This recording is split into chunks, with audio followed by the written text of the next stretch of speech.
Hello, hello, my friends. Today is a very good day. And I think you can tell why. We are going to be talking all about the history of America's Ferrari, the Apollo GT. So, let's do it.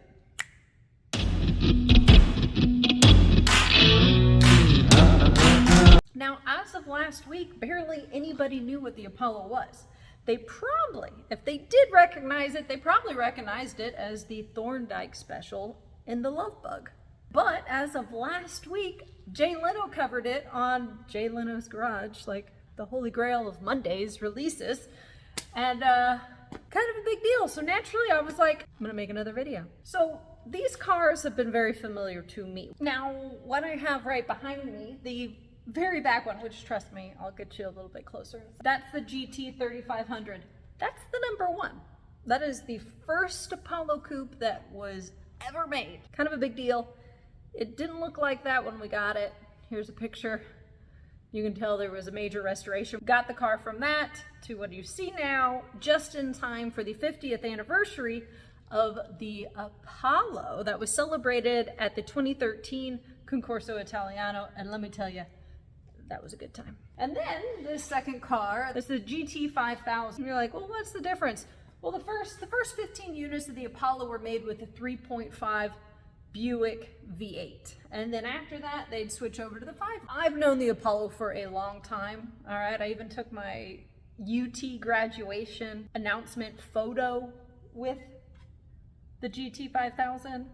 So you can imagine I just about went haywire when I saw it was featured on Jay Leno, because it's a really impressive story and it's a very beautiful car. It very well could have been the American solution to the foreign imports of the day. And I'll tell you all about the rise and fall of the Apollo, but let's start at the beginning. Now, the story of the Apollo starts with International Motor Car Company and their dream to create the American Ferrari. And it's very necessary to paint a picture of the times. Now, the 1950s and 1960s were being wonderfully flooded with foreign imports. Oh, what a time to be alive. Some folks were paying attention. Clearly, there was a large market in the States for sports cars and European imports and roadsters. And now, with that demand, there also came a bit of an issue regarding service. You can imagine your corner mechanic kind of had some difficulty working on your European engine. And frankly, that's also how I got so lucky to become a car enthusiast. My dad's a mechanic, and how he became a mechanic was pretty much through necessity. His first car was a MG-TD. There weren't a lot of folks that could work on it, and so voila. Now, what is a genius solution to that dilemma? Well, it's to make a hybrid. That's right. European body mixed with American power. Oh, there's not much better. Let me give you a few examples of those kind of hybrids, all right? The Cobra, all right? Sunbeam Tiger, Jensen Interceptor, Bizarrini, Grifo, and the Italia. And quick note, the Italia was also done by Intermeccanica, the same company in Turin that did the bodies of the Apollo. Let's get ourselves back to the timeline of International Motor Car Company, the three gentlemen with a dream to create American Ferrari, and just where that's going. It begins with a young Californian engineer who had a dream to create the American answer to the European sports cars of the day. A young Milt Brown. And this is a older Milt Brown and myself at the Quail absolutely harassing folks' ears talking about the Apollo. And that is the Apollo that was featured on Jay Leno's Garage. Let me tell you, we both have the gift of gab. So Milt has this dream and this plan, but he needs a coach builder. And so on his honeymoon, I guess he's talked his wife into spending their honeymoon at the Monaco Grand Prix watching Formula One racing. Kind of reminds me about that time I planned my sister's entire bachelorette party around going to Coda for the Austin F1. It was a great time. Back on topic. Milt Brown is at the 1960 Grand Prix with his wife, all right? And who does he meet? Frank Reisner of Grifo and Italia in Turin, Italy. And Just a reminder, Turin, Italy was a veritable hotbed of amazing coach building. And they made a deal. And 3 years later, we would see the first handmade Apollos being shipped overseas to Oakland, California, to be installed with their powerful 3.5-liter Buick V8s. Just a reminder, the first 15 units were 3.5 Buick V8, and the rest were the 5-liter V8. I already had some guy try and fight me over the engine specs on a video I did over the first Apollo prototype Spider, so thought I'd clarify. Now, we kind of already covered the theory of why this would be so great, right? Italian body, American power plant. Why the Buick V8 was so great in particular is that in theory you could take your Apollo GT to your Buick dealer and get it serviced. The initial draw-up of the Apollo was done by Milt Brown's friend Ron Plescia. But Franco Scaglione would be brought in to revise it and make it production ready. Also, the prototype Spider was created primarily to get attention at the San Francisco Auto Show in 1963, and Scaglione would be brought on to design the Spider. Only 5 Spiders remain in existence, and there was a time period where we had the number 1 here, which was kind of a big deal. All right.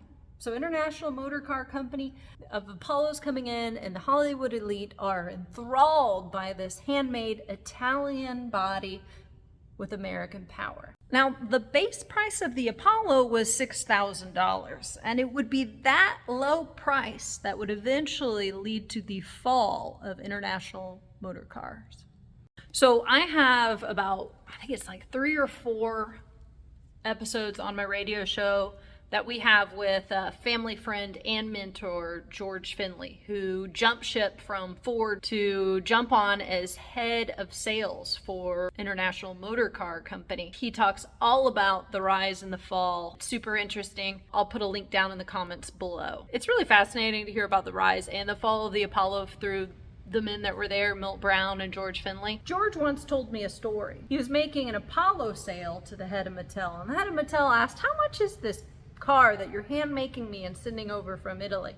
And George said, you know, it was like somewhere around $6,000. The head of Mattel looked at him and said, "That's not enough money for that car." And he was right. Now, Ned Davis of International Motor Car Company was in charge of the numbers. Where his theory was, without enough backing really, was that he priced it right around the Jaguar XKE. Now, the difference is the Jaguar XKE, or E-Type, was mass produced, and the Apollo was hand-formed. The International Motor Car Company was able to produce 42 cars before they ceased production. And the fall of International Motor Car Company, according to George, happened pretty darn fast. He was off making a sale, call, and test drive with one of the Apollos, and before returning back to the office, he made a phone call on a payphone, and Ned Davis said, "Don't come back to the office." The IRS was there, and they were changing the locks. Also at this time, Milt Brown was off in Italy with his family. He goes to pick up his return flights from the American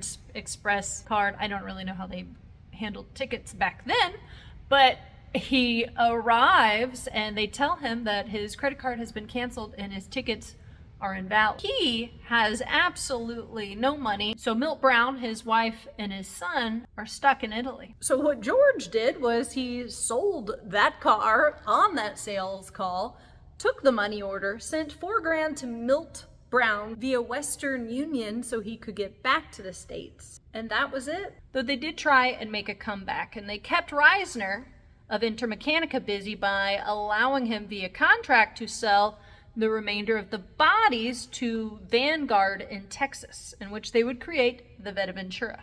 To Vanguard in Texas, 19 bodies went out, only 11 were completed. The remainder would eventually be finished by a garage called Precision Motors. Then the International Apollo Company would attempt to rise from the ashes with the Apollo name. 24 were shipped to the company's Pasadena location. 14 were completed. 6 were purchased by the shop's foreman, and then 4 were left on the docks of LA to be later auctioned off by customs. In total, 76 of the coupes and 11 of the spiders were created. I know only 5 spiders are in existence, and probably half that regarding the coupes. All right, my friends. Well, what do you think of the Apollo? Is it the American Ferrari? Do you think it would have survived if the price had been higher? Have you ever seen one of these in person? And can you think of any other hybrids that incorporated that European body with American muscle?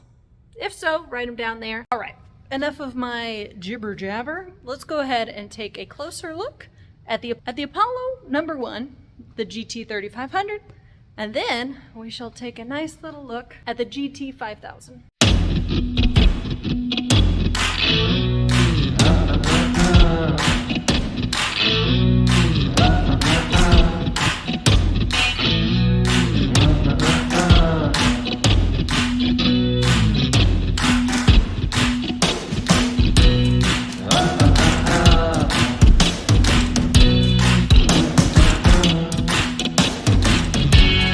And now the 5000 GT, which is the car I took my UT graduation announcements with.